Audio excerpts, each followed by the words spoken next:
Good morning students. Class 11 math में हम लोग आगे की चर्चा प्रारंभ करते हैं। तो कल हम लोगों ने क्वेश्चन नंबर 8 तक देखा था और क्वेश्चन नंबर 8 के बाद दो प्रश्न हमने और बताए थे आपको, क्वेश्चन नंबर 9, क्वेश्चन नंबर 10। वो दो जो क्वेश्चन थे, क्वेश्चन नंबर 9 था, क्वेश्चन नंबर 10 था, वो एनसीईआरटी की बुक में नहीं दिया हुआ है। तो आप अगर चाहें तो उसको लगा लें या अन्यथा उसको इग्नोर कर सकते हैं। क्योंकि हम लोग एनसीईआरटी की बुक से अध्ययन कर रहे हैं, तो एनसीईआरटी की बुक के अकॉर्डिंग अगला जो क्वेश्चन है आपकी बुक में एनसीईआरटी में वो लिखा हुआ है, निम्नलिखित समुच्चय युग्मों में से कौन से युग्म असंयुक्त है। तो असंयुक्त समुच्चय हमने बताया थे ऐसे समुच्चय जिनका इंटरसेक्शन 5 होता है। ऐसे समुच्चय जिनका इंटरसेक्शन 5 होता है वो समुच्चय क्या कहलाते हैं? असंयुक्त समुच्चय कहलाते हैं। ये जो क्वेश्चन है ये एनसीईआरटी की बुक में क्वेश्चन नंबर 8 में दिया हुआ है, निम्नलिखित समुच्चय युग्मों में कौन से युग्म असंयुक्त हैं। तो पहला लिखा है 1 2 3 4, पहला युग्म लिखा है 1 2 3 4। दूसरा लिखा है x सच दैट x एक प्राकृत संख्या है। दूसरा क्या कह रहा है? x सच दैट x एक प्राकृत संख्या। और प्राकृत संख्या कैसी है? 4 less than or equal to x less than or equal to 6। ये दिया हुआ है। दो समुच्चय हैं, इन दो समुच्चय के बारे में क्या दिया हुआ है कि एक समुच्चय दिया है 1 2 3 4, दूसरा है x सच दैट x एक प्राकृत संख्या है 4 less than or equal to x less than or equal to 6। तो इसमें क्या करेंगे? सबसे पहले हम मान लें पहला जो समुच्चय है वो a है। इस समुच्चय को क्या नाम देते हैं? a सेट कहते हैं और इसको कहते हैं b।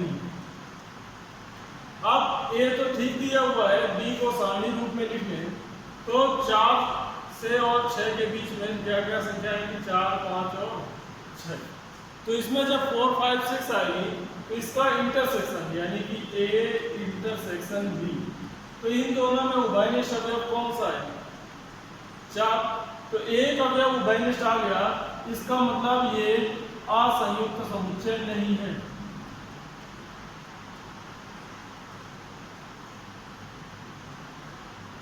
असंयुक्त समुच्चय नहीं है। अगर कोई भी अवयव कॉमन नहीं होता, कोई भी अवयव उभयनिष्ठ नहीं होता तो ये क्या होते? असंयुक्त समुच्चय होते। तो जो पहला नंबर है वो असंयुक्त समुच्चय नहीं है। दूसरा जो दिया है ए ई आई ओ यू और सी डी ई एफ, इन दोनों में ई उभयनिष्ठ हो जाएगा तो ये भी असंयुक्त समुच्चय नहीं है।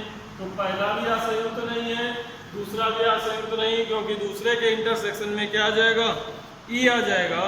तीसरा वाला असंयुक्त समुच्चय है क्योंकि कह रहा है x सच दैट x एक समपूर्णांक है और x सच दैट एक विषम पूर्णांक है।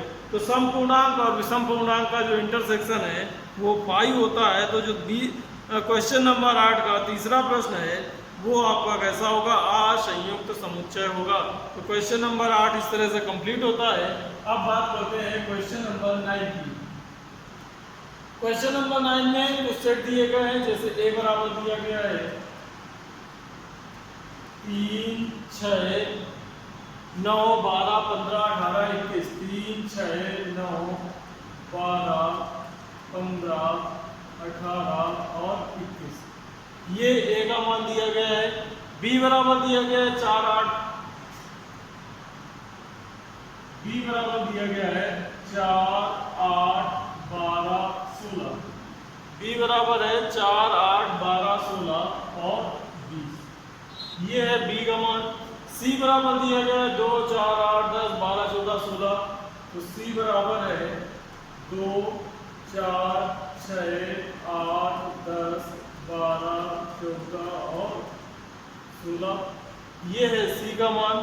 और अंत में d दिया है 5 10 15 20। d बराबर क्या दिया गया है? 5 10 15 और 20। तो ये 4 सेट दिए गए हैं a b c d और मान पूछे गए हैं क्रमशः। नंबर 1 पूछा गया है a - b A minus B हमने बताया था जब दो समुच्चयों का अंतर निकालते हैं तो दो समुच्चयों के अंतर में क्या करते हैं, जैसे मान लीजिए ए में बी को हटाना है तो हमें समुच्चय ए के उन अवयवों को हटा देना है जो समुच्चय बी में उपस्थित है। तो समुच्चय ए के उन अवयवों को छोड़कर जो बी में उपस्थित है शेष सभी अवयवों को लिखेंगे। तो ए में 3 है, बी में नहीं है, लिख दें। 6 भी नहीं है, 6 को लिख दें। 9 भी नहीं है, 9 लिख दें। 12 दोनों में है, ए में भी है, बी में भी है, तो 12 को नहीं लिखेंगे। 15 नहीं है बी में, तो 15 लिख दें। 18 नहीं है बी में, 18 लिख दें। 21 नहीं है बी में, 21 लिख दें। तो आपका आंसर क्या आ जाएगा, ए माइनस बी बराबर आ जाएगा 3, 6, 9, 15, 18, 21। इसके बाद ए माइनस बी के बाद अगर हम बात करें ए माइनस सी पूछ रहा है, तो जब ए माइनस सी को निकालना है तो ए माइनस सी कैलकुलेट करने के लिए क्या करेंगे, तो ए माइनस सी में क्या करेंगे,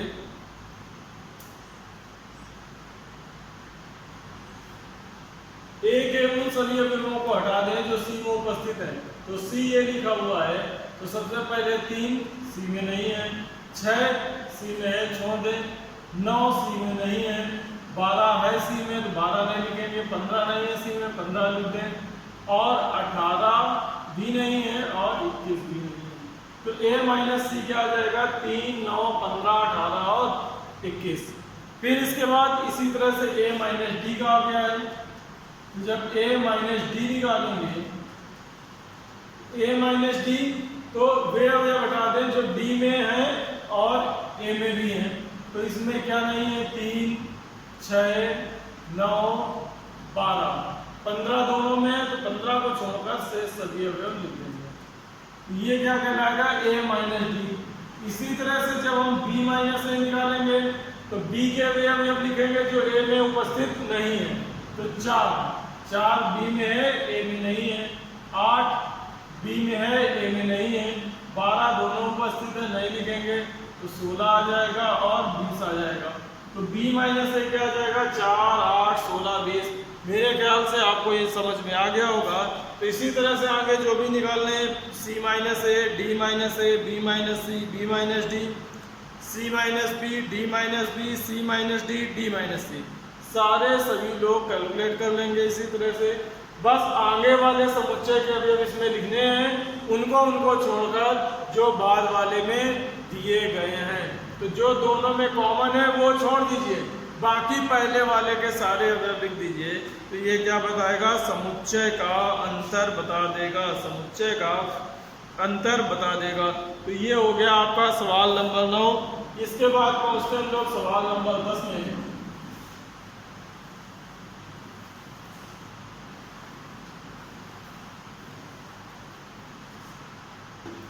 सवाल नंबर 10 में दो समुच्चय दिए गए हैं। एक दिया गया है x बराबर a, b, c और d। दूसरा दिया गया है y बराबर दिया गया है f, b, d, g। f बराबर y बराबर क्या दिया गया है, f, b, d, g। तो x आ गया, y आ गया। अब x और y में जो सवाल कैलकुलेट करनी वैल्यू सबसे पहला पूछ रहा है मान निकालने में, किसका निकालने, x माइनस वाई का। तो सबसे पहले वैल्यू निकालनी है x माइनस वाई की। तो x से हम y को हटाते जाएं। तो x में a है, y में नहीं है। x में b है, y में b है, छोड़ दें। x में c है, y में c नहीं है। x में d है, y में d है, तो उसको छोड़ दें। तो क्या आ जाएगा, a, c आ जाएगा। सेकंड पार्ट जो इसका कह रहा है उसमें निकालना है हमको y माइनस एक्स। अब y माइनस एक्स, तो y से x को हटाते जाए तो f और g आ जाएगा। और अंत में तीसरा नंबर कह रहा है x इंटरसेक्शन y। तो दोनों में कॉमन अवयव कौन है, तो दोनों में कॉमन है b, d। तो आ जाएगा a, c, f, g और b, d। इस तरह से ये हो गया आपका सवाल नंबर 10 तक। इसके आगे की चर्चा हम लोग नेक्स्ट क्लास में करेंगे।